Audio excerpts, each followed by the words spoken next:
Hi everybody, it's Tom Woods, January 9th, 2014. Mark Levin is attacking conservatives again and libertarians who support Thomas Jefferson's idea of state nullification of unconstitutional federal laws, that maybe the states have a role to play other than just being doormats, that maybe they might be able to resist unconstitutional federal laws. Well, we can't have that.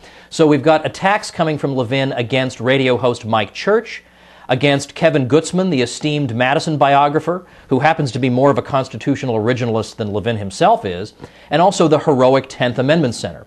And Levin is attacking them not with anything new, but just with recycled talking points straight out of Rachel Maddow.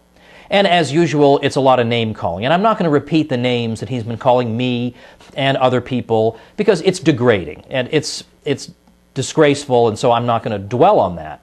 But there is one name that he likes that he copied from Rachel Maddow that he uses all the time. That's neo-Confederate. This is a Marxist term that doesn't really mean anything, but he's claiming that you're a neo-Confederate if you support state nullification. Mark, have you ever read Jefferson Davis's farewell speech to the U.S. Senate? I have a feeling I know the answer, but you might want to check that out before you make this inane neo-Confederate charge. And when in fact, nullification was far more often appealed to by northern states than by southern, and it was used to fight against slavery, not to support it. Levin also attacks an unnamed judge, but we all know it's Judge Andrew Napolitano. All of us are fringe. We're all to be shunned from polite society. And so by implication is Walter Williams to be shunned, because he too is fringe, because he too supports state nullification. Levin listeners, are you sure you want to follow him on this? That now, I bet you guys like Judge Napolitano. I bet you like Walter Williams. You're not allowed to anymore. These people are fringe, citizen. Avoid them. Now, my own interaction with Levin has been limited, but we had a debate over presidential war powers one time. And that was because Levin was defending Obama, saying that Obama had the right to go in to Libya. And I said, of course he doesn't have the right to go into Libya on his own say-so. And so I made the constitutional argument against that, and I was basically just making the arguments that Robert Taft made. Remember Robert Taft, the most conservative member of the U.S. Senate in 1950-51? At that time, Taft made a speech on the Senate floor saying that the correct conservative constitutionalist position is limited presidential war powers.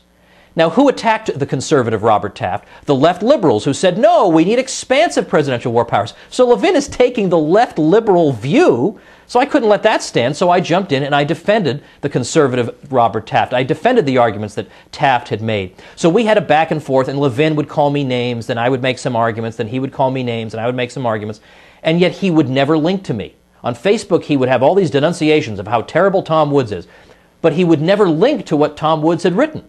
I wonder why. I linked to him every time. Every time. I was so confident in my arguments, I thought, it's okay if people see Levin's arguments. I want them to see how flimsy Levin's defenses of Obama are.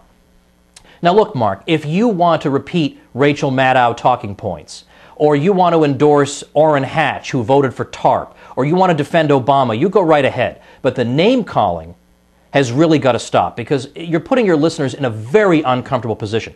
They're running all over social media trying to defend you, but it's very hard for them because they know deep down that it's wrong to call people names and be childish like that. And in fact, none of us, it wouldn't occur to me or to Kevin Gutzman or Mike Church, it wouldn't occur to us to call you a name. So, I mean, maybe we were just raised differently, I don't know. But your listeners also find that they don't really want to be enemies of Judge Napolitano. They don't want to be enemies of Walter Williams. So don't make them do this. Now, you call me and the whole group of us fringe. Well, if you want to have a battle over credentials, bring it on. Mine are up at tomwoods.com. But I don't think you want to do that. I'm going to take you at your word that you really want to shed light. So how about this? I propose a debate. We debate the following proposition. State nullification is a constitutionally legitimate mechanism of resistance against unconstitutional federal laws. I will argue in the affirmative.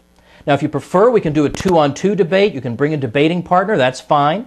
Or like the old firing line debates, we can do 3-on-3. But if you and I can agree on a mutually satisfactory method of choosing impartial judges, then I propose the following wrinkle. That if you are declared the winner, I will donate $10,000 to your favorite charity. If I am declared the winner, you will donate $10,000 to the 10th Amendment Center. And let me interject, by the way, that since September 2013, I've had my own weekday podcast, The Tom Woods Show. And on my show, I don't call people idiots. I don't scream into the microphone. I don't insult the intelligence of my listeners. I don't presume that my listeners must have IQs of 70, and so the only way I can keep them listening is by calling people names and acting like a child. No, I treat my listeners like adults. And every day I eviscerate government propaganda, whether it's about the economy or whatever.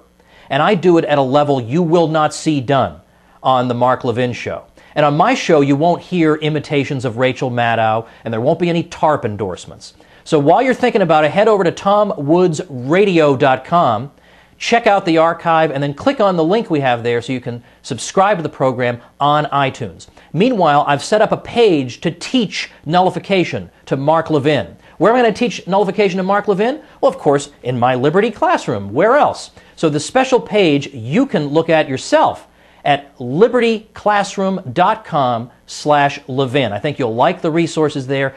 Plus, I have a coupon code for the site there using Levin's name to give you a discount. So check out libertyclassroom.com/Levin.